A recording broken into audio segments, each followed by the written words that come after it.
Last time there we go. So it says it's live. There we go. It says Hangout is there on live because last week's episode apparently we didn't that didn't do what it was supposed to. Oh, really? Hold on, let me reset this up. Oh.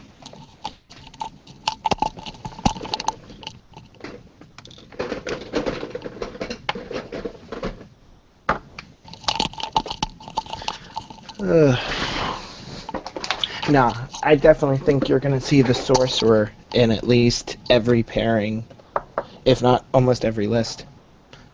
Really? Yep. Access to magical weapons across an entire unit. Yep, true, that is good. Like, one of the things I think trolls suffered with the most before was no access to, Damn it, come on, you bitch.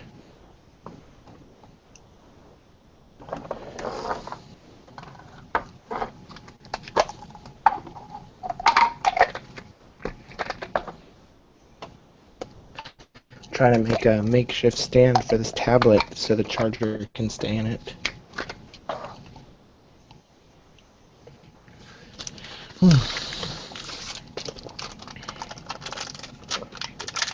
So are you doing the cystic fibrosis thing next year, Fraser? I certainly am. Awesome. We're actually I'm working with Tim Banky. We're actually going to hold it down at his store in Hamilton instead this year because it can hold more people. And you beat me to the topic because I was on the talk, reached out to you and see what if I could sort of hijack you to help out. So Yeah. I'll stop talking. You can go ahead. Oh, no. I was going to say to you, on one hand, if you need any help, let me know, especially with like advertising or anything. The other thing I was going to say is, you know Don Cerritos? Yep, actually, I follow him on Twitter now because I love the artwork he's been doing. So. Well, I have convinced him after 2 years and buying probably about 40 of his pieces of art. Finally convinced him to start doing digital things. So, like, I'll show you my. Well, I saw you doing this. Oh yeah, all nice. See it all? I've seen a few of them. The Doomy 3 one I really liked, and he did a champs one. He did a champions one too, didn't he? He did Sons of Bragg. Oh, maybe that's the one I'm thinking of. Yeah, Sorry, go ahead. No, that one actually is in my basement right now. That one's mine. Oh, nice. So yeah. So what I ended up doing is talking to him, and his pricing's a little bit, it's good for him and stuff, and it's good for original art, but it sucks if you're like definitely someone who likes miniatures, or just don't have the excess money. Like Jay Larson owns a good bit of his prints. Okay. Yeah. So, yeah. So, anyways, long story short is I convinced him to start doing prints, and I started up a business here in the States, and I started an artist collective, and we're handling all the digital prints for them, and he's one of the people that we do prints through. So when you do the cystic fibrosis thing next year, let me know, because we're actually currently for Clash of the Cure, he's doing a one-time off original sketch that's going to be a Clash for the Cure that he's going to donate for a prize, and then we're going to do a digital print of it, and then 50% of all of the proceeds from that print will go straight to Clash for the Cure. So I'd like to do that for cystic fibrosis. So perfect. Well, thank you so much. Actually, we had talked about it in our regular chat about maybe engaging and seeing if we could get something commissioned for the Troll Blood, just for like the header or something that way. So may wind up reaching out to him, but also depending on price, because I don't know if I can speak for Dallas or for Matt, but I don't think we have a huge amount of money we want to invest in it. But we'll see what as he's shaking his head no. So but we can always ask. I'm saying, so. The one we're doing for the print he's doing, the original it's completely pro bono. He's not charging a dime. Well, I'm So thinking more for the for if we wanted something for the TrollbloodScrum done. Obviously, that we wouldn't ask to have it done for free, but at the same time, it's if he is a artist, he charges artist rate, then it may be a little bit out of our budget. Then, considering I think we've got a fairly limited one, but we'll see. We'll follow up. So, you you but just let me know what you guys need done, and I will see which wheels I can get rolling. oh, okay, perfect. Sounds good. So Whatever's I good for think the community is good for me. I hear you. That's I think that's what the reason why I keep doing all this fun stuff. So, and I keep inviting people in my basement to play games against me. So,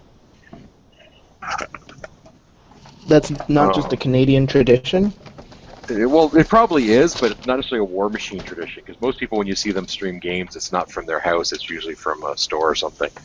I have a tendency to invite people in, and I tell them to leave their shoes on, which is truly not Canadian. Most people, as soon as you come into a house in Canada, your shoes are off almost instantly, and I tell them not to. So, What my part of basement game. Canada are you in?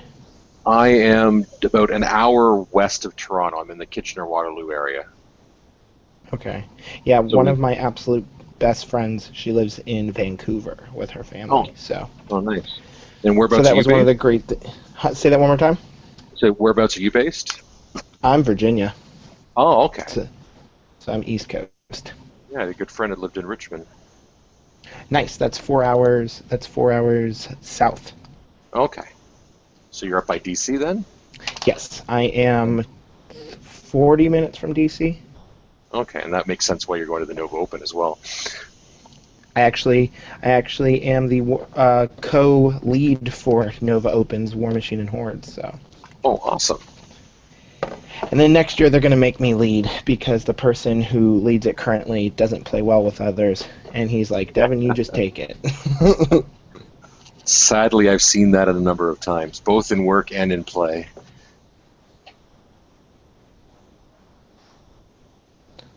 So I think the plan, and I think we put the agenda in the chat. Yep. I don't believe we have any Facebook questions because I was not on the ball because I've been dealing with all sorts of. I'm a project manager at a financial company, so I had a bunch of stuff that was breaking. Was supposed to go in last week and didn't, so I've had to push it out 2 weeks, and I've been trying to get stuff fixed with my development team. So I've been a little distracted. So I haven't been on the ball as much as I normally. So we don't have any Facebook questions, but I think we wanted to go through the. I'm trying to bring up the chat here on my phone. Also, whenever you get a chance, send me the Twitch link, and then I will share that real quick. Okay, yep, I can do that. Hang on a sec. Okay. And I was hoping to get it set up. I'm actually going to get for next week. I'm going to have the chat set up in the Twitch window so people, when they watch it afterwards, can see the chat. So That's cool. and I was talking to, I don't know if you watch any of the Moose Machine Network stuff. So PG Semi-Automatic has done some of the like the Southern Ontario Open. He's done a bunch of the streaming stuff, and he gave me some pointers because their stuff always looks so good. Yeah, they've got some. I've seen like bits, and it's so hard for me to pick a cast and like stick with it. Like TrollbloodScrum is probably the only one that I've kept with for the last few years, but that was before it was on hand cannon, and then I was listening to A Thrall Life just because I thought that was just a really fun cast, even though I wasn't playing Crix. So it's rough trying to keep track of like so many casts show up anymore. True. There is definitely a lot of content out there these days. Not necessarily a bad thing though, but No, but it's hard to wade through it all. Like, back in the day when there was basically like the big three and then us and like maybe a smattering of others, like it was a lot easier to keep up with Lost Hemisphere and Focus and Fury and like what was the British one that's still going that's just too dry to possibly listen to. I can't remember. It's not 11th. It's not 11th hour, is it? No, it's one of the really, really old ones. Guts and Gears? Maybe Probably. that's it. Yeah. One of the really old Yeah. ones. I just remember being a troll player and finding the old Scrum page, and then having to wait like a month or two, and then basically seeing that post that there's a new cast, and then just being like, "Oh my god!" Well, it was like that for us. Like, it was a huge learning experience right away. Like, trying to figure out how we were going to capture the podcast without having to pay any money, and then getting Skype figured out and realizing that Skype's a terrible, horrible program, and all the errors and terrible things that we went through. I mean, the podcast itself was always fun, and still is. It's just the process was such a, I don't know, such a problem early on. But Yeah, it was but a lot of fun. I think that's why how you develop so many, like, you guys have such a cult following. Like, sure, Chain Attack and them might have like more people in general, but the people that listen to TrollbloodScrum eat, breathe, and live TrollbloodScrum. Probably right. Which is kind of funny too, because like when we never really had a good, accurate way to track how many downloads we were getting on the podcast when our information and stuff was on Blogger. Now that we're on HandCannon, I get accurate download information on each podcast, and we're basically up there in downloads with just about every other podcast. We were a couple hundred shy of like the most popular, but Oh wow. we still average 15 to 1,700 downloads every podcast. So That's crazy. I didn't know we were that high. yeah, we're really high. Like, even when we first jumped to HandCannon, our lowest podcast download numbers, like the first 2 weeks, were 1,250. Like, those were the lowest ones since. And we've been I was gonna say, 'cause averaging you- between. Sorry, go 15 to ahead. 17? No, you're fine. So we've been averaging about 150 to 200 views on the YouTube of the stream afterwards as well. Now I'm sure they may be repeats. Someone watches it there, and they may want to listen to the funny music that Danny puts in for us. Yeah, or they're there for the video portion specifically, Yeah. Sweet, sweet Dallas. Oh, there's no sweet, sweet Dallas today. So. I don't have my head's not shiny enough. I can't be Dallas today. And you're not taking apart a gun. This is true. No, I just casually drink beer and look pretty. Yeah, I have someone's to gotta do it. laugh. It'll be like Matthew Ramsey has just tweeted, and then it's your new beer score. I laugh every time. I'm like, well, at least I know what's going on in Matt's life. It's so funny too, because like anybody I know on Facebook or like social media, if they're not part of like wargaming or the side of me that's really into beer, people who want to be my friend, I'm like, look, unless you actually need to communicate with me on a regular basis, all you're gonna see is wargaming shit and beer. So unless you direly need to talk to me, just text me. You're not going to get anything out of my social media feed that's going to be interesting. Yeah, current events are probably not what's going on for you. Mm-mm. Definitely not a picture of what I'm eating for the evening, unless you were just watching the stream. I'm amazed half my friends on Facebook stay my friends with the amount of stuff I spam, and I realize, wait a minute, everyone sees that, not just the groups I'm spamming into. Yeah. Most of the people that actually follow, like, are actually my friends on Facebook. Like, they're either like die hard, have been lifelong friends, and they just accept me for who I am, or it's people that I've met through the hobby, and so they usually don't care so much. Yeah, they're not so, they don't care so much about the fact that you tweet about all of that. So I got a crazy idea, and I went and did this. I saw that. What is he I was standing on? not sure who's On the actual exactly. Mauler stream base. Ah, It's okay. like he was freaking born for it. Like, the stance just Wow. looks so much more menacing when he's, stepping uphill and being big. That looks awesome. Yeah. Yeah, I was trying to figure out whose that was because I saw because whenever you guys post on the actual Scrum Facebook, it doesn't say who it is, so it's like a Russian roulette of which one of you is working on it. And it's not like you can choose by which army it is because let's be honest. Yeah, that's true. Well, usually, if it's mathematically, it's usually me, but every now and then, Goris and Dallas do something just to confuse everybody.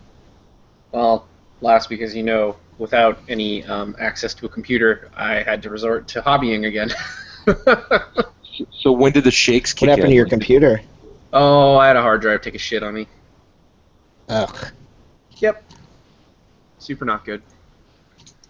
So we are at 10:02. So I think we're just about ready to go.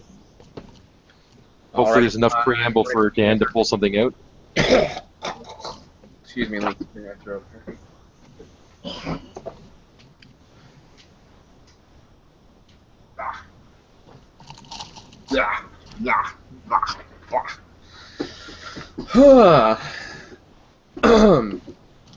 Alrighty, let me pull up the agenda. News is basically just going to be battle reporting tool, I imagine. Yeah, I'll keep going on about that. That works. Although I haven't looked at it for a week though, which always kind of scares me. But it was interesting. I hadn't posted anything for a while, and it sort of slowed down to a crawl. I did that another blitz and got like 100 reports, and within a day and a half, and it went well over 2,000 reports. So people are just reinforcing me, spamming everybody. I like it. I like it. Everybody likes a little bit of a reminder.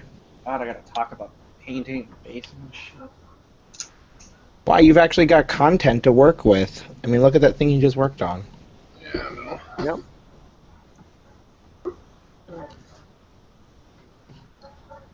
We don't talk about games played because I've played Gunny 3 times in the last 2 weeks. I got one game in over the course of the last week. It was Hunter Scrim. Oh, nice. I have. Hunters didn't work. So we can do that I've a been little bit. playing Ragnar. I got my Ragnar gonna knock you down list. Nice. I do not have him yet, so I'll have to. You know. He's pretty legitimate. I'm surprised with all the people you know and stuff that you didn't have him like early at Lock and Load. It was a matter of finances, my friend. Oh. Isn't it always? Usually. All right, I am ready when you guys are. Okay, let me I'm just good. throw over the. Devin, what's your forum name? It's Cutthroat Cure. Asking.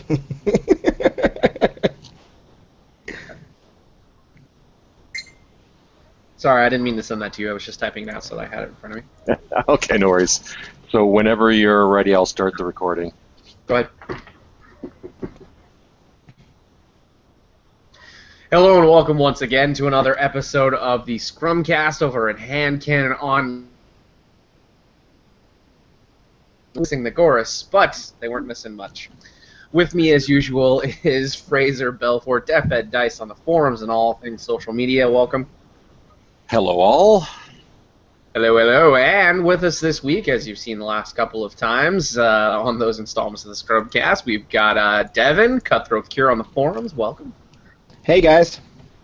As you can see, he's licking his paintbrushes, which means he's probably ingesting toxic chemicals. I'm kidding, just little pieces of plastic in acrylic paint.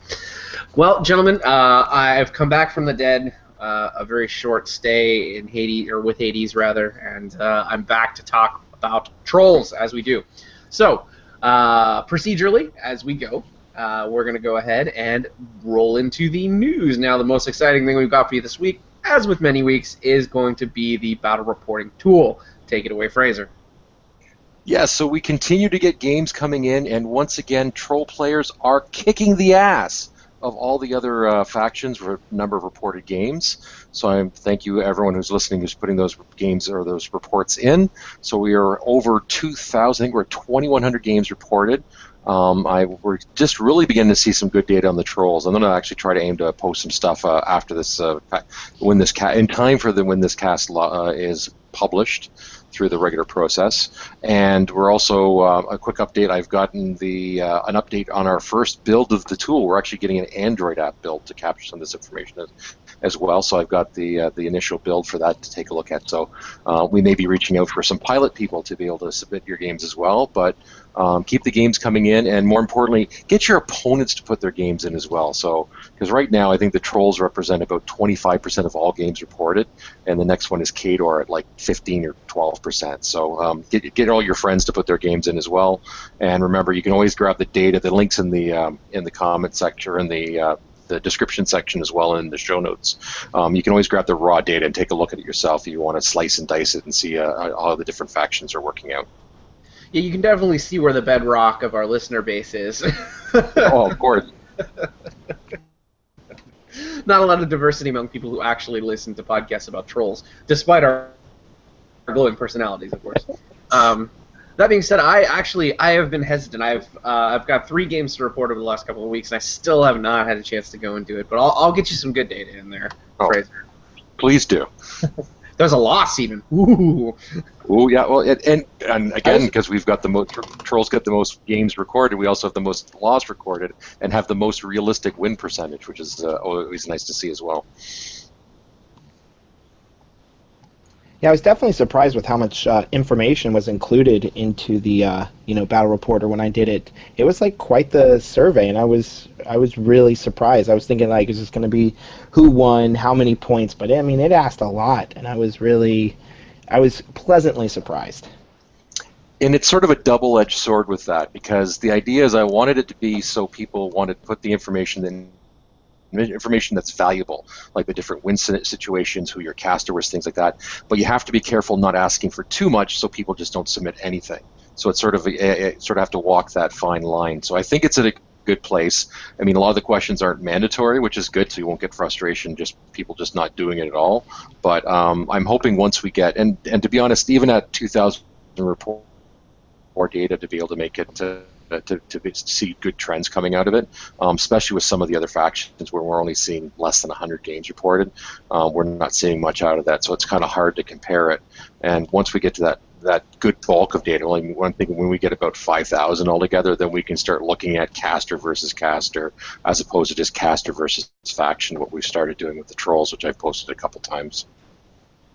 Yeah, I mean, once the data starts to come in, it's going to be a lot easier to actually make a reasonable analysis and sort of get a picture of what the meta looks like for Trolls. I mean, and you see this a lot. I don't know if either of you are very familiar with MOBA games, where there's a large number of games being played, and much like War Machine and Hordes, there's a lot of really interesting statistical data that you can draw from to make the right choice in hero that you play or team composition that you do.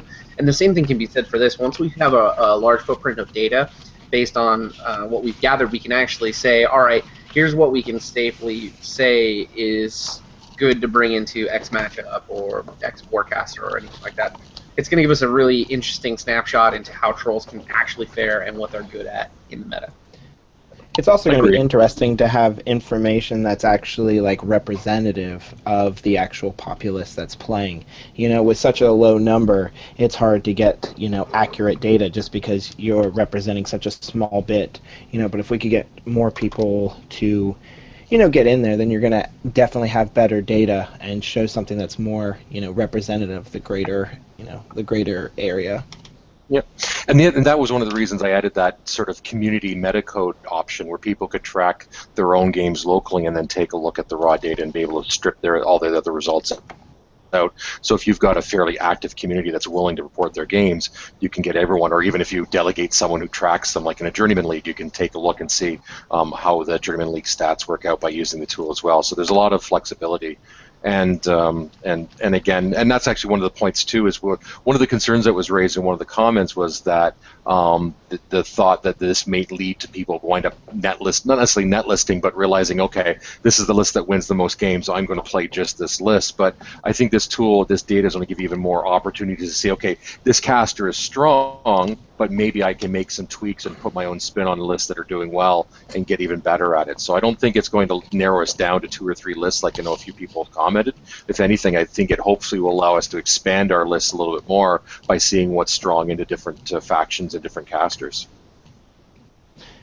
I think you also have to look at the idea that once you start having that information where you can see where trends are, where people are playing a certain list, then it's going to allow people to know what they need to tech against. So then I think in the long run, you could actually, like, in the short term, it might become an issue just because, more people are going to have access to that. But when you look at the long term, more people are going to have the information they can look at and see, this is what's being played. So I think it's actually going to balance it out because people are going to have the information needed to tech against it. So how much of this do you think is going to be affected by like the, I don't know if it's the right way, like, but the internet sheep effectively, like you see X already well-known troll player does well with X list, and then that completely fucks the meta because everybody skews in that direction because they're like, hey, he built this great list, I'm gonna play it too. I mean, we saw it with Runes of War, and we even saw it with other lists than Runes of War beforehand. Though, I don't know, that list was too good in so many ways that it probably had an even more polarizing effect, but I feel like there's still a good amount of influence from the internet just because of good players doing well in events with trolls. I call it the Jay Larson effect. Yeah, true. He's just such a good... Let's be honest.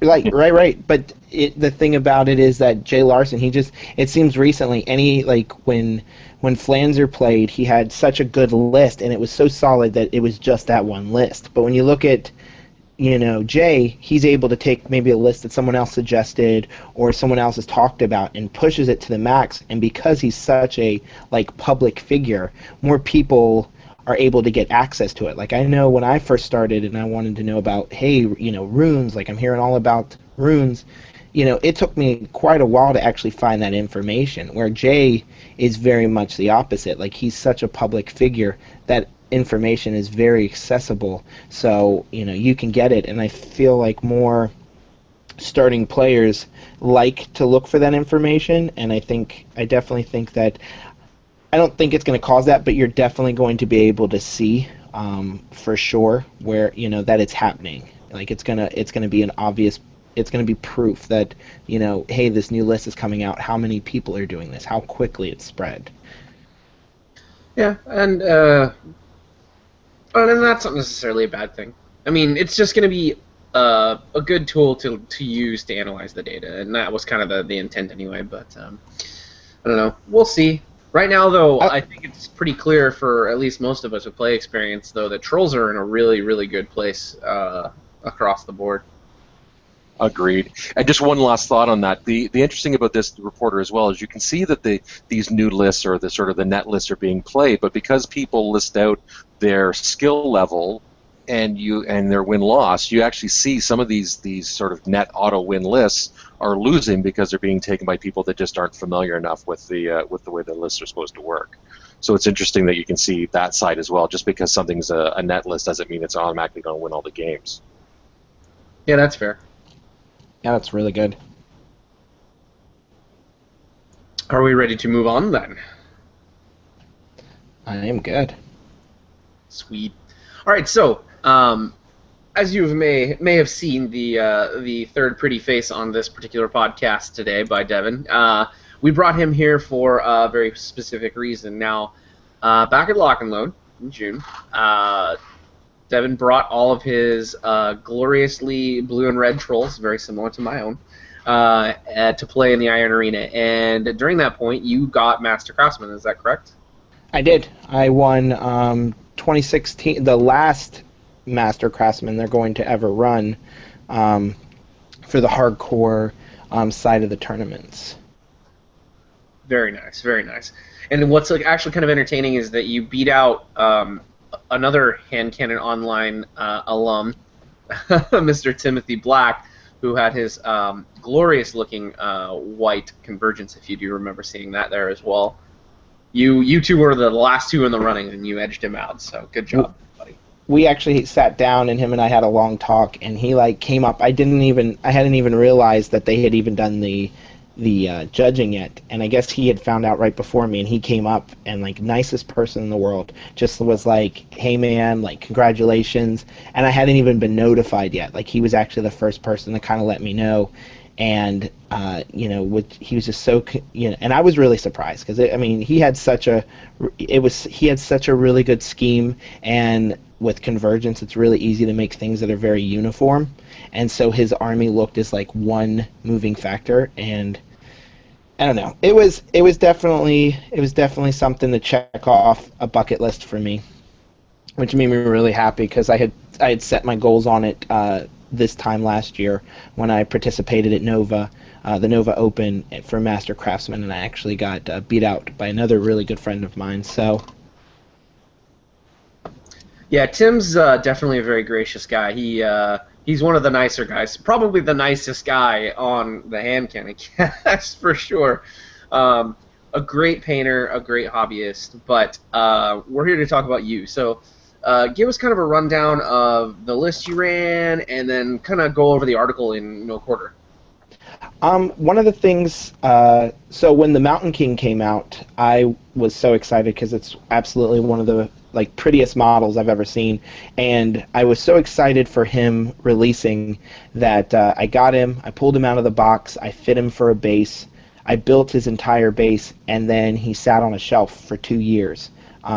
His base completed, but he just sat there, like at least base colors, and one day I just decided like I wanted to finish it. Like it just became a personal goal for mine to get him completed for the Nova Open. So I started playing games with him. I finished him up, and I was playing so many games with him that people were always laughing at me because they were just like, "Oh, you're playing the Mountain King. There's better options. Like he's a point sink," and I didn't care. Like he just looked so good. I just wanted him on the table. And then the Friday that I went to Nova Open, they released the errata where he got assault. So it gave me like all the people were like, "Oh my gosh, like he's such a good model now." But he was kind of the basis of why I started the list. My list was Doomshaper 1 with the Rune Bear. It was Mulg, converted Mulg the Ancient. It was the Mountain King. And I think those were the only two. Yeah, those were the only two war beasts. And then I had Janissa, the full max unit of Fen Blades with the Kithkar and the UA. I had a converted Feralgeist. I had the Swamp Gobbers. Oh, and I had a Fellcaller. And I just was I tried to include something from each part, like each unit, other than a battle wagon, because I figured the Mountain King filled that up. So I just tried to do something different for each one. And going into the the Hardcore Award at Lock and Load, like I intended to not win a single game. Like I was like, I don't care. I'm not here to win games. I'm here to have a good fun time, meet people, and just attempt to get Master Craftsman. And you ask anybody in my meta, like I had told everybody for like a year, like that's what I was doing, that's what I was going for. And I went to painting classes, and that's just kind of that was kind of like my goal. And thankfully, on top of winning Master Craftsman Best Painted Army, I also won most of my games. Lost to Andy Podell and his crazy one-shot list. Retribution. That was disgusting. It was. I'd never seen that list before, and people just kept talking about it. And I think we got to the semifinals, and that's where he beat me. And nicest person in the world, honestly. He's just such a cool person. Like every person I played that entire day was just honestly just so cool, and that speaks a lot for Lock and Load. But no, my major focus when I went with my trolls is I had painted orcs a long time ago, so I'd painted a lot of green, so I wanted to stay away from the color green. So I went with red and blue just because they're primaries. And that's as I've gotten better, I've just kind of improved it. But I think the thing that everybody loved the most about my models is my bases, which are the one thing that I actually take the most pride in, just because I have like I kind of go with this. All my bases are decorated with a death to circle motif, which is kind of like it's like a homage to me getting my ass handed to me for an entire year by one of the people who taught me how to play. So I should take that to heart. The guy who taught me the game, who handed my ass to me for the first year, was a Legion player. So yeah, it definitely sticks in your head. It was one of those things, like every week I would bring a list and I was like, okay, I got it. I know how to beat Kruger. And then it'd be like, oh, here, now we're going to play Chromac. And then Chromac jumps over and kills me, and it's a whole nother bucket of bullshit. well, it seems like you actually have quite a sense of accomplishment over the whole thing, and I commend you. For a long time when I first started playing, I had a dream to play fully painted, have a really nice painted army, and when I started painting, I was not good at painting, but I got a lot of stuff done. And then after a while, I started changing techniques and learning new stuff, and then all of a sudden I was like, oh, all of this old stuff is going to look like very dated in comparison to all of my the newer things that I've learned how to do. So I ended up then like stripping like literally half of my army, half of the painted models, or half of my entire army with the painted models all got stripped, and then I started repainting. So it's been a rather Herculean task, and not something that I've been particularly good at. But having a goal, like having one specific list that you really want to focus on, is something that I think listeners can really take away as a positive place to move.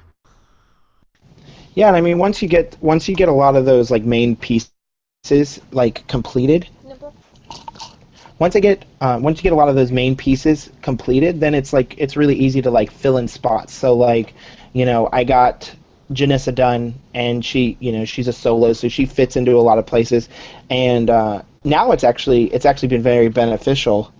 Yeah.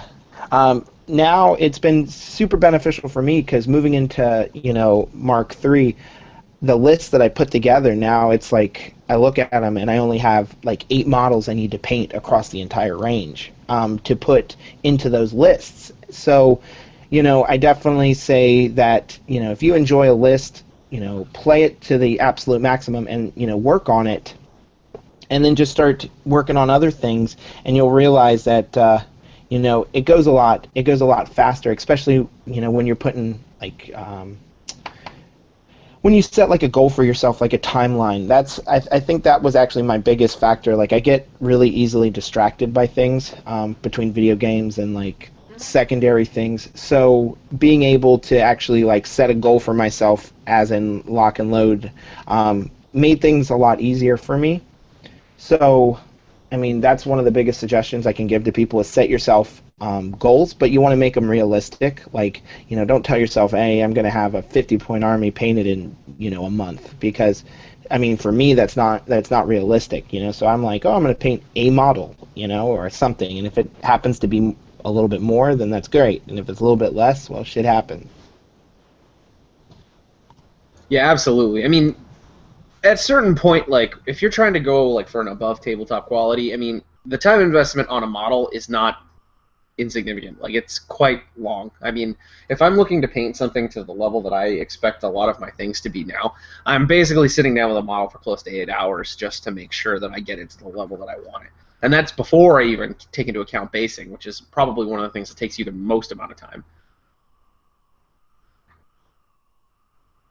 Personally, it's the thing I enjoy the most. Like I think, like I love painting, but like I get absolutely giddy when it comes to the actual basing aspect of it, and that's just one of the things I love about it. And to touch on an earlier subject we were talking about, yeah, one of the things that really kind of kicked my butt is when I participated at Nova last year. I had gone and I had sat down for some classes with some master painters, and they taught me so much interesting stuff that I looked at all of it and I was like, all of you are garbage. And I spent the last year like going back and like having to, I wouldn't let myself like strip them because I wanted them to be representative, kind of like my growth.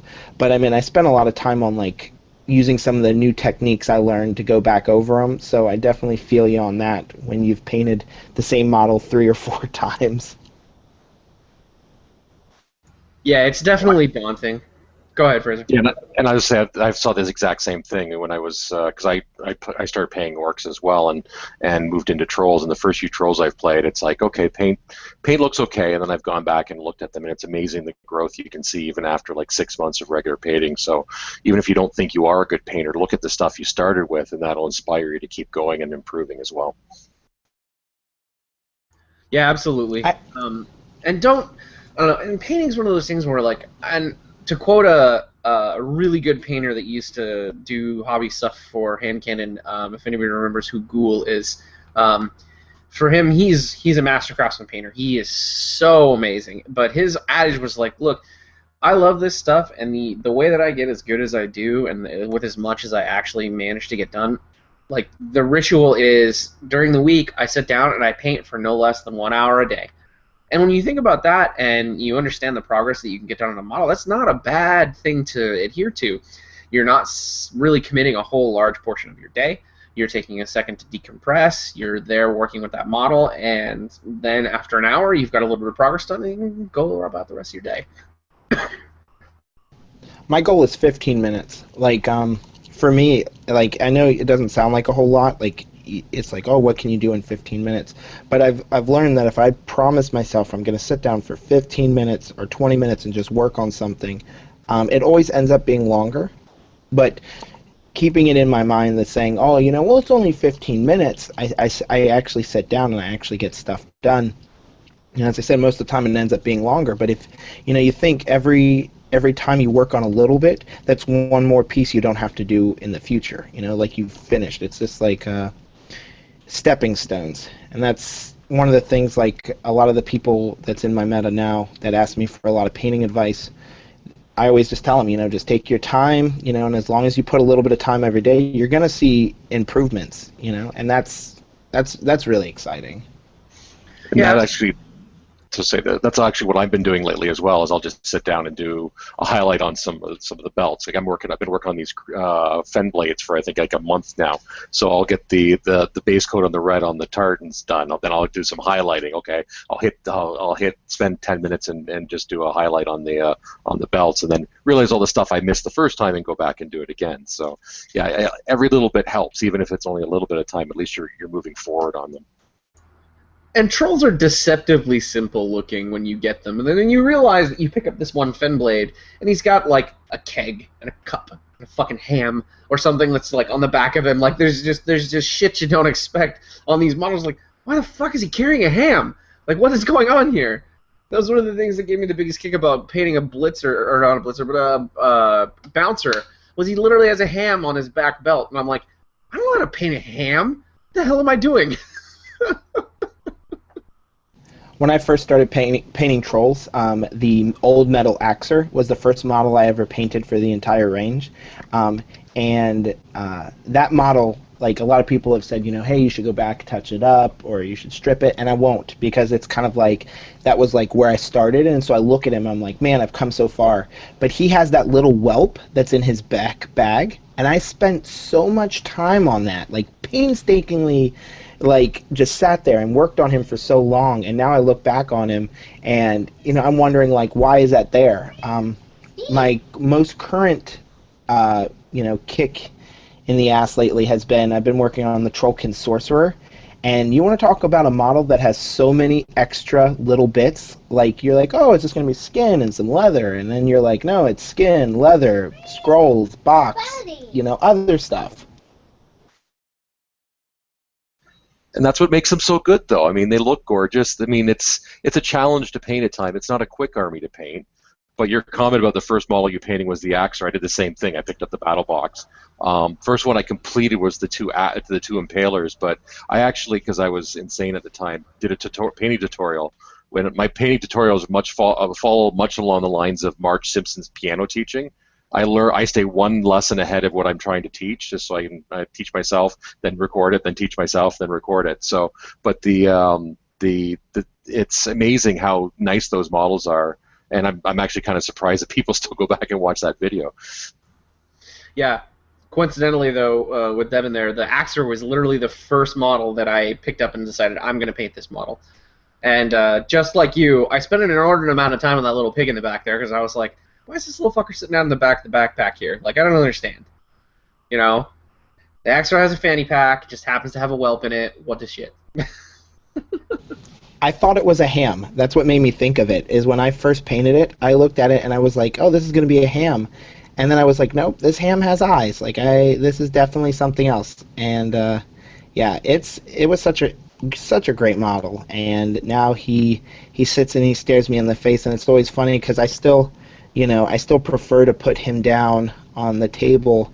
I'm currently, one of the models that I am working on is the new Axer from the new Battle Box, but I put down him, and a lot of people say, like, hey, you should update him because he's just so much different than the rest of my army. But, it's just always good to see because, when he's beside everybody, he looks like the big, ugly, hulking monster that he is. Yeah, that model had a lot of gravitas, a lot of a lot of personality about it. I really like it. I still use it. I don't use the new Axer. Like, I prefer the old one. Agreed. But what? Go ahead. So I think the face sculpt is really what puts me off on the new one. I don't mind the pose, but the face just doesn't have that same look and feel as the original models did. No, they look too, like, I don't know, ogre-ish, those new models do. I don't really like them that much. Thankfully, I have 4 metal impalers, an Axer, and a metal bouncer. So, yeah, if anybody wants some metal impalers, I think I'm already on the hook to Dan for at least one of them. So, I'll send somebody an unassembled metal impaler. But we have rambled on, I think, enough about this particular thing. But we're going to move on to yet another hobby section. Now, since you have so specifically talked about how much you love basing, I'm going to go ahead and let you lead this segment here, Devin. Tell us about what you like to do to sort of elevate your game when you're making bases. So one of the biggest things that I can suggest to people when making bases is have a storyline. I feel like when I'm painting and I start working on bases, like I have a storyline in my head. Like I have this whole epic battle between Trollkin and Circle happening in this like ruined forest, and that's kind of what's like pushed me along. So like all of my bases share that theme. So there's like little pieces of Circle, like I've got Getorix's horn, parts of like Wolflord Morag, casters. I think there's parts of Wormwood. I have Fire Eaters who are setting Gallows Grove on fire. My War Wagon is actually busting through an old Circle Shrine, and it's got Getorix's head on the front of it. So I mean, little stuff like that excites me, but I think that's just like one of the big areas to start is actually like develop a story for like your army. I mean, we spend all this time learning all of the lore and information about each character, and then when we put them on the table, it's just kind of like we're going with whatever is being told to us. So I tried to develop that a lot, and also try and use a little bit of everything. Make them taller, grab bits and bobs of things. Like my fiance, I'll pick up sticks and she'll be like, what are you doing with that stick? And I'll be like, oh, I'm taking it home for basing. Or I'm like carrying around boxes of rocks or pieces of wood or little things like that. And it's all stuff that I intend to at some point apply to a base in the future.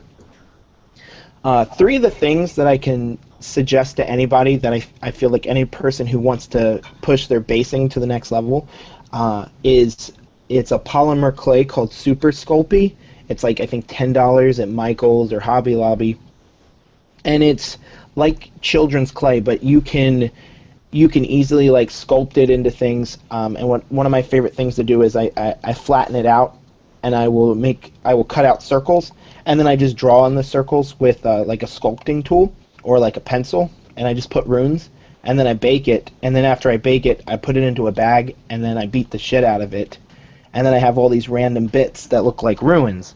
And you can do that with anything. I know my Mountain King, if anybody's seen the last No Quarter, I think it's 67, the pillar that's done on my Mountain King and all of the falling like rocks, that's all super sculpey.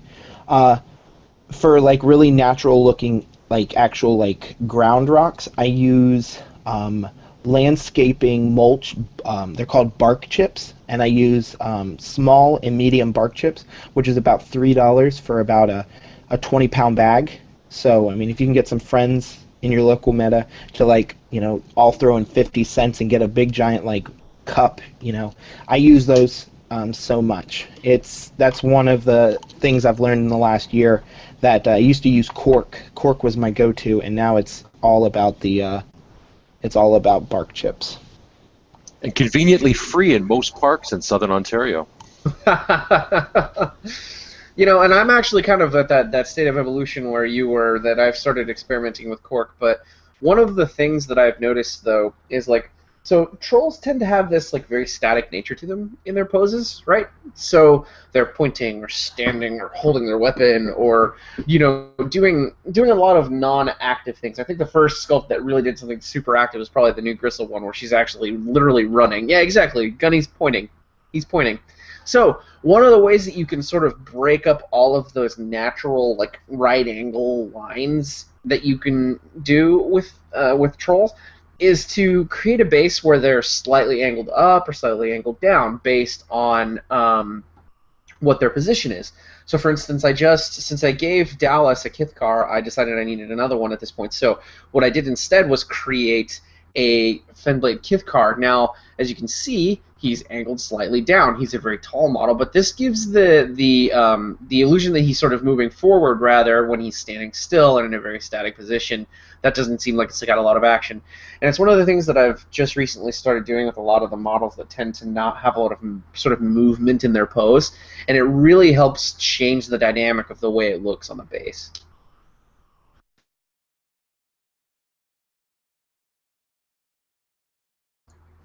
Agreed. I was to say, so we all wait. That was a dramatic pause. Oh, Devin started talking too. His mic's closed. Oh, okay.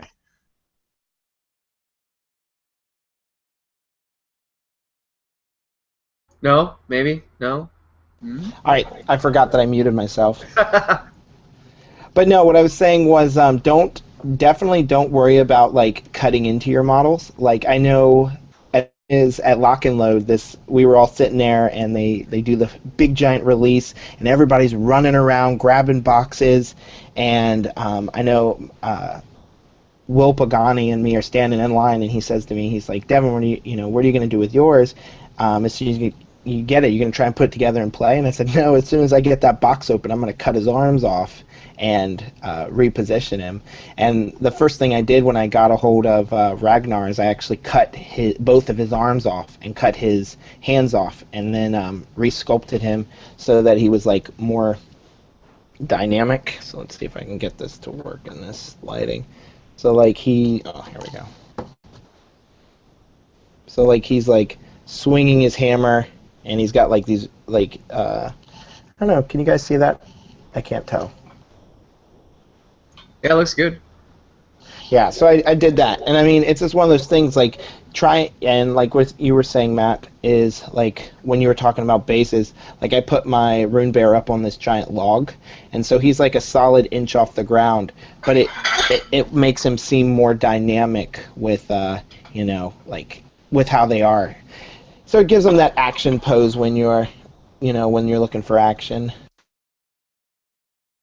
Yeah, absolutely. And it really just sort of helps the flow. But and one of the things that a lot of people just don't, people have, they want to get their models done, they want to play, they just put a little bit of ballast down, seal the model up, call it good. Like, just take that few extra seconds to put some flock or some static grass, just those little details like you were talking about earlier that really make a base stand out. Like, just like you, I'll often go out into my yard, into the gravel on my driveway, and just look for interesting stones to just pick up and use for the model. I mean, it's the little authentic details there that can be super interesting and actually just make that model pop just that bit more.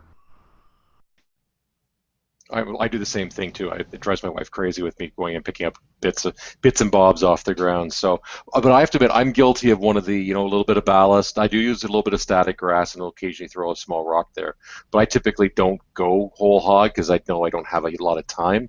I'd rather focus on the painting. I may eventually rebase them when I get to that point, but I do. But you're making a theme in your list. One of the things I've done, just more to annoy my sons than anything else, is because there's a lot of torn cloth on some of the war beasts. I typically will paint.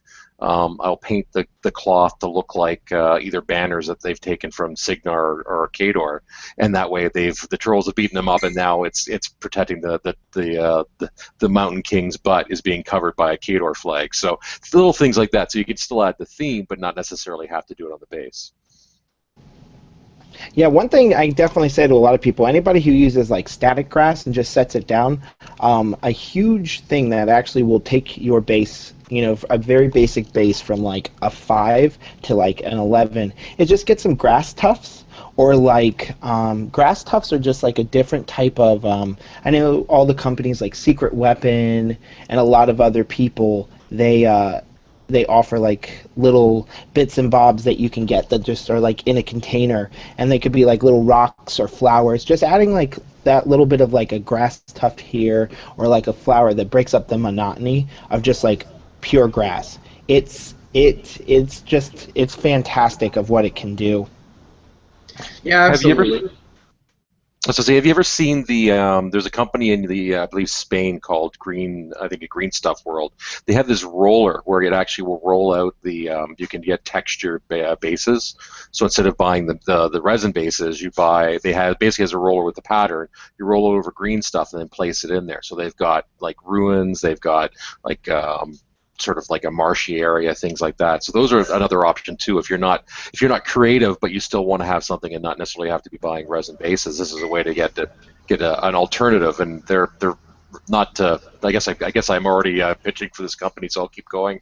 They're like $10 for the roller. You can get or 6 of them for like $36 US, which seems like a good deal because you have endless bases that won't be all identical, and you can do a fairly good sized army based on that as well. If you're not one for building from scratch.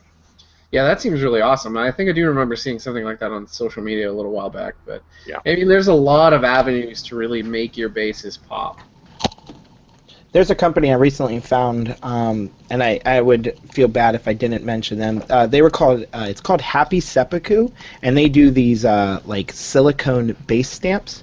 And I think for this, they have like 30 different types you can get, and they do like cobblestone, bricks, board, and I think I paid $6 to $10 for this, and I did a friend's entire army just using these, and they're fantastic. And you just put like a little bit of green stuff on the base, you stamp it, then you paint it, and green stuff's so easy to drill into that pinning your model to it, it's super simple. So I feel you on the you need something quick and efficient. Base stamps work. I agree 100%. All right, guys. So I think we've also tallied or stayed on this one a little long. Lastly, I think we were going to talk about some Doomy 2 list dojo. However, I think probably some real life list experiences recently. Since I know, Fraser, you've played some games recently. I've played a game. I played a pretty good game recently. Why don't we go over some quick battle report stuff and talk about some lists we were doing? Go ahead and take it away, Fraser. So I've been playing my Doomy list that I'm taking to the Team Canada WTC fundraiser event on August 27th. So that's our list is Guns and Trollses. So I'm bringing I'm bringing Gunbjorn and Madrak, but I've been playing almost exclusively Gunbjorn because I finally am playing him. Never played him in Mark II, playing him now in Mark III. So I've had 3 games in the last 2 weeks. I'm 2-1 with him. First game was a landslide top of 2 assassination against poor Hunter's Grim.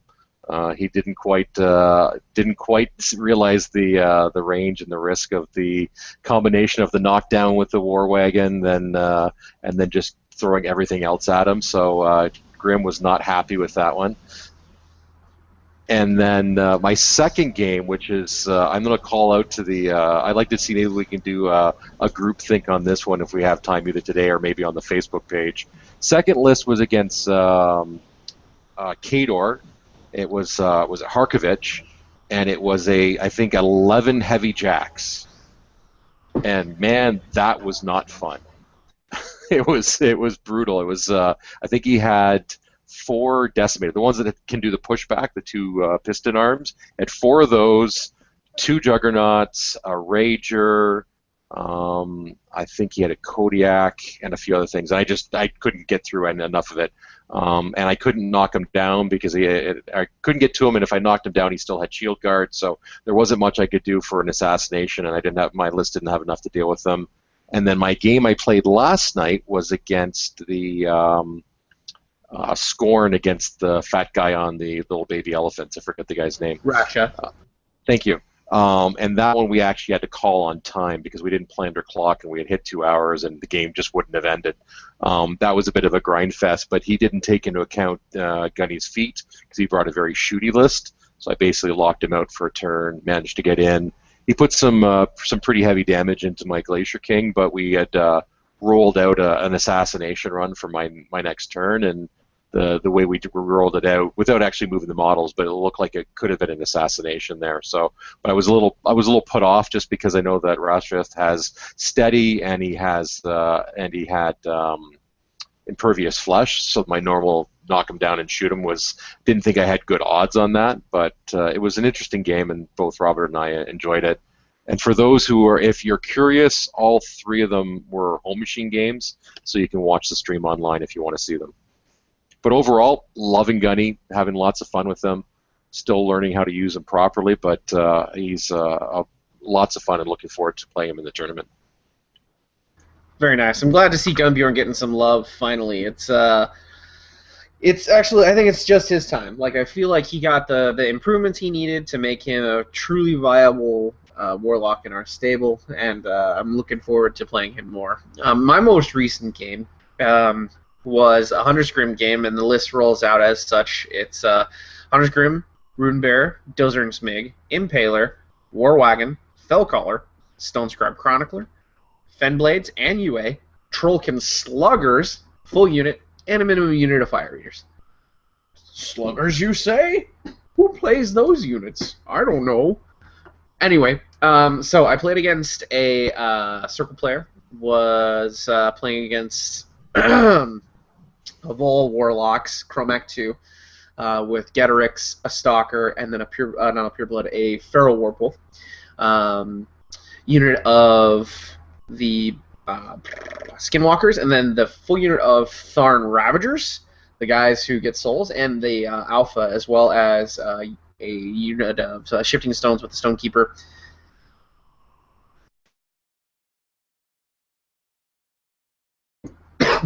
God, I'm dying here. When you pulled down those sluggers, was there like an imprint on your shelf of where they were from like the last there many might years? have been cobwebs. Just saying. That unit actually has a pretty storied history because they were gifted to me by a friend because I was intrigued by them. And then when I got the unit, it turns out that the one that's kneeling down, his back leg was just gone. Like, it was literally not there. It had broken off before it even hit the packing. And so they didn't get used again for freaking ever. And then I finally went to Privateer Press, and I was like, hey, I need another one of these guys replaced. I just got it, and it doesn't have its leg. So they got that, and then they finally got used lock and load 3 years ago. And they got pulled out again with Hunter's Grim in Mark II, and I left Terminus top of 2 with 1 box and on fire in my first game of Masters.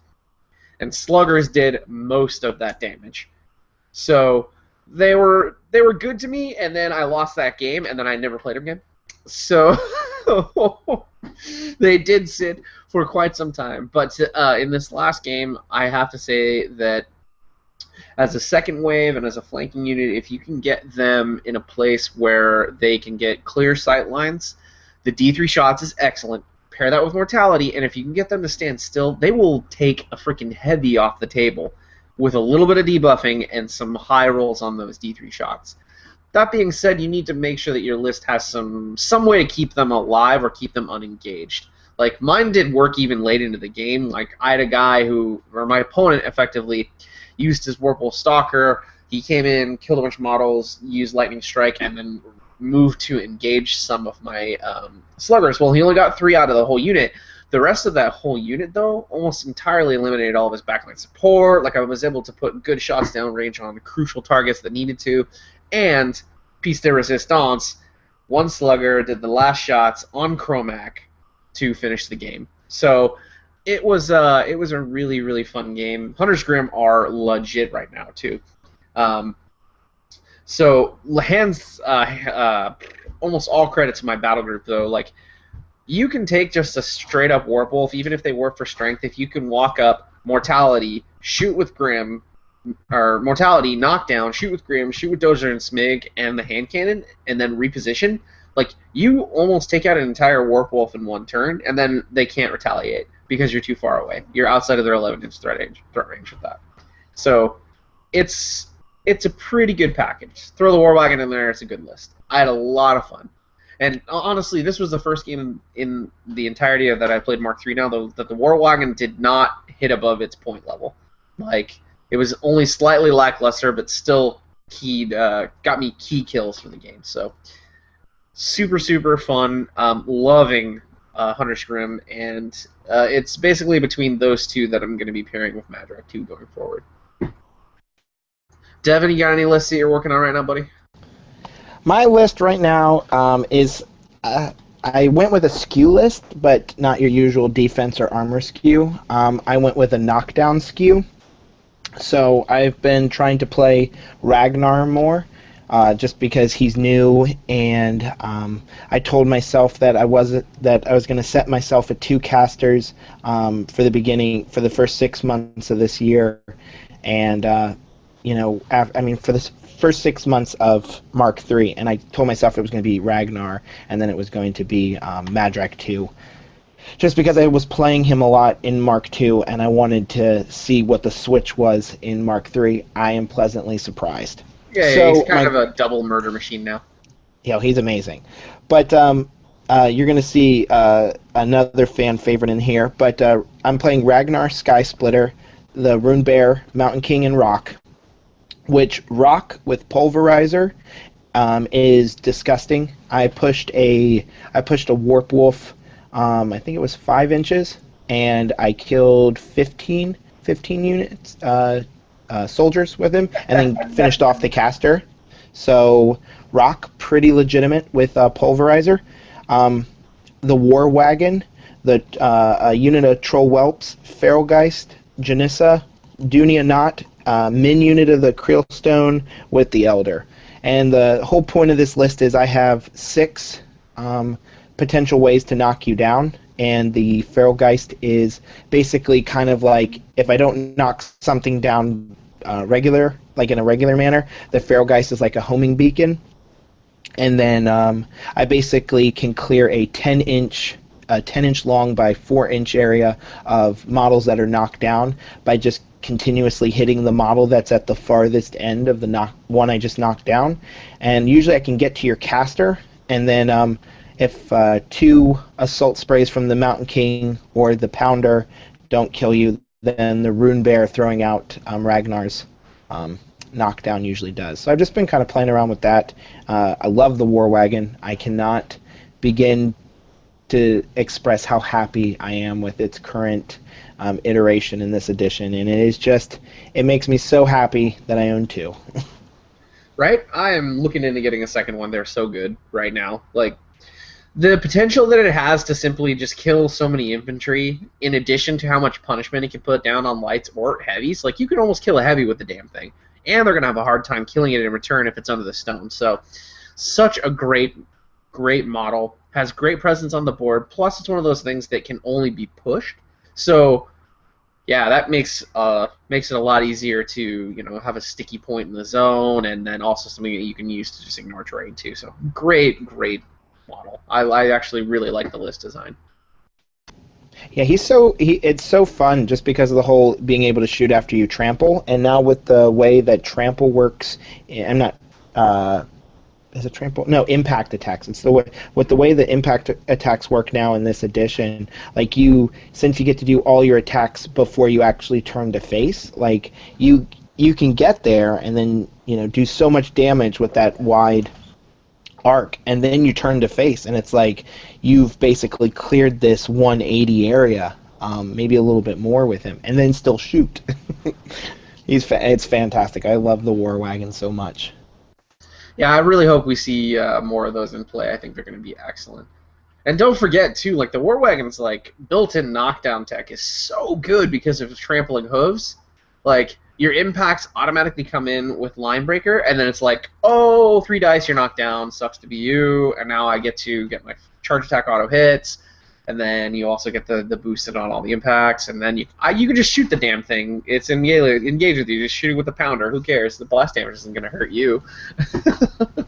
I did that in Mark II. I was sure I was going to make the War Wagon work, so I was running it with Jarl in Mark II, and I was charging, hitting, knocking down, shooting the model in front of me, and magic bulleting back to the caster. Nice. I like it. Well, gentlemen, we're right up to the end of our normal running time here. We've had a pretty productive discussion. Devin, thank you for coming. Thank you for having me. I enjoyed myself. Absolutely. Fraser, thank you for orchestrating everything and doing all the work so I don't have to do it anymore. You're more than welcome. Yeah, he accepts it. All right. And on that bombshell, this has been the Scrumcast. Signing off. And that's the end for Danny. The only thing I want to throw out for those watching this on YouTube, make sure you like and subscribe to the channel as it helps with all the voodoo magic in the background. If you're watching this on Twitch, make sure that you like as well and comment. And I think that's all the spiels I have to do. There we go. So now I can stop the recording. So I like it, Fraser. That was very professional. Oh, of course. I'm very honest in my spiels. So there we go. So the recording is off, but it's still streaming. So which gives us about another minute. So, but yeah, thanks for coming on. This has been great. I wouldn't mind actually if we do another painting episode in the next little while, because I think one of the things I wanted to go through, and I didn't want to take us off topic, was to maybe get an idea of what you do, like what tools you use, like what paints you use, brushes, do you use an airbrush, some more of the technical stuff, maybe in another section. Yeah, definitely. With me, I've been doing. I don't know. As I said, I talk to Dallas a lot, but I'm now part of the Advanced Maneuvers group who do the battle reports, and I actually run all of their hobby content now, and then I'm on their podcast. So definitely don't mind doing any of that. And as I was telling Dallas, this actually checked a bucket list item off for me, and actually won me $30. So I cannot argue. I had told my friend, my mentor, who played Circle, probably about 3 years ago. I told him one day I was going to end up on TrollbloodScrum, and I just had to do it through painting. But I mean, hey, I got here. Well, I did it through YouTube videos, so I can't say anything. Yeah, it's great. As soon as Dallas told me, I was like sitting there, and my fiance is in the kitchen, and I let out this like very high pitched girly squeal, where she thought that maybe I was in some I had taken some sort of bodily injury, and she's like, what happened? And I'm like, oh, they just asked me to be on TrollbloodScrum, and she's like, you sound like you were hurt. I said no, anything but. It was great. So. No, I enjoyed it. Congratulations, by the way. Oh, thank you. Yeah, I am hoping that little whelp actually helps me. It's going to give me a little bit more of a reason to stay in more, because I'm such a busybody. So if I have I always feel like if I can help somebody out, I do. So I end up running Store Wars and this and Nova and that, and so hopefully a little whelp is going to help me keep myself at home. Yeah. Oh, it will, trust me. Yep. I've got 4 of them, so I can tell you, it will. You got 4? I thought you only had 3. No, I've got 4. I got twins though, right? So it was a Well, I 2 knew for the 1. boys, and then your daughter. I didn't know you had a fourth. Yeah, my oldest daughter's the one who's off in university. That's probably why I haven't seen her. Yeah. Just the one for Yeah. me, thanks. I No didn't know you more. had I didn't know you had a child, Matt. Yeah, she's 11. Really? Yep. I knew Dallas had one. So let me ask you this, That because was I've been very 3. curious. Where did Frank go? Frank, okay, so Mark III dropped and Frank hit the Doom train, right? And So we're just so you know, we're still streaming. Should I kill the stream or is no, this? I mean this is not something he would be shy about if you asked him. Okay, He's still he's still out there doing content, video content for others. He's still got that one YouTube thing that he does. He still does stuff with Miranda Bork of War Gamer Girl. So you'll see Frank out there. If you actually just asked him why, he'd probably tell you the same thing that I'm about to tell you. And that's when he came through and he saw a lot of the changes, and a lot of us were really underwhelmed with the first set of models that they decided to spoil right away for Mark III. And he broke down and he told me, he's like, look, I don't think that I can give you any positive content for TrollbloodScrum right now, and TrollbloodScrum. and I'm probably going to take a little break and sort of figure out exactly where I'm going to land in this particular iteration. And I said, that's perfectly fine. If you ever want to come back, if you ever end up playing Trolls again, please come spend some time with us, because Frank was such a great Frank was a great influence on the podcast. He had the little wit that sort of contrasted my optimism and my personality, and it was still cutting enough to be funny, and it wasn't disruptive enough like Hatred used to be. And that's why I kept it on. Not only that, but I mean, I still talk to Frank this day. He and I are friends, and so I just enjoyed making content with him. He was a good guy. Still is a good guy, and I hope I see him again at cons. So Yeah, I was so surprised when I thought maybe he just became busy, but I mean he always kind of kept like Dallas always seemed to be like the super positive one, always happy about it, and then you and Frank would always like get into these heated like actual like discussions, and I always enjoyed that. So when I hadn't seen him in a while, I was at least he can know that he was missed. yeah, absolutely. No, Frank was the one who kept me really grounded in the meta. Like, I always had these grand ideas about how good shit was and all these interesting ideas for lists and how models interacted. And Frank was always the one who was just like, all right, sunshine, keep it under control here. And we'd always have those types of conversations, always playing devil's advocate, that kind of thing. But I enjoyed our interactions quite a bit, and I was sad to see him go. But I mean, there was nothing I could do. I couldn't just be like, please don't go. I couldn't bring myself to beg. I was just like, I understand. Go ahead. So You just send him a like a musical telegraph that's like, baby, come back. oh my god, somebody asked him to do a live stream thing, and he hadn't picked up whatever army he was going to play next in Mark III yet, and he was playing Trolls, and I was just like, oh, I see. You switching podcasts now or something. Send him a message, giving him shit. He's just like, they asked me to do it, and this is what I had. It's like, oh, okay, sure, thanks. Sure, Jerk. Give him the guilt trip. Well, Anyway, on guys. that note, as I say, let's wrap this thing up. So for those watching on the stream, we got up to 8 people at one point. We're back down to 6. So those on the stream, thank you for joining us. We'll do this again next. Actually, I'm off next week, so I don't know if you guys want to plan this or just do a skip week. I have to pick up my wife from the airport Wednesday evening, so I'm out. We'll probably skip next week then. Okay, or maybe reschedule for maybe Tuesday night. I don't know if that works for you guys or not. We'll figure something out. Yeah, Tuesday could be fine because I'm off by 6 on Tuesday, so I could be home in plenty of time to be here. Okay, well, I'll reach out to you guys. So, but thanks again, and we'll talk to you guys soon. And that's man. That's the stopping of the streaming. The streaming's done, and I'm going to hang up because I have to go to bed, as you should too, because it's after 11. So. Feel better, Fraser. Thanks. Okay, talk to you guys soon. Later.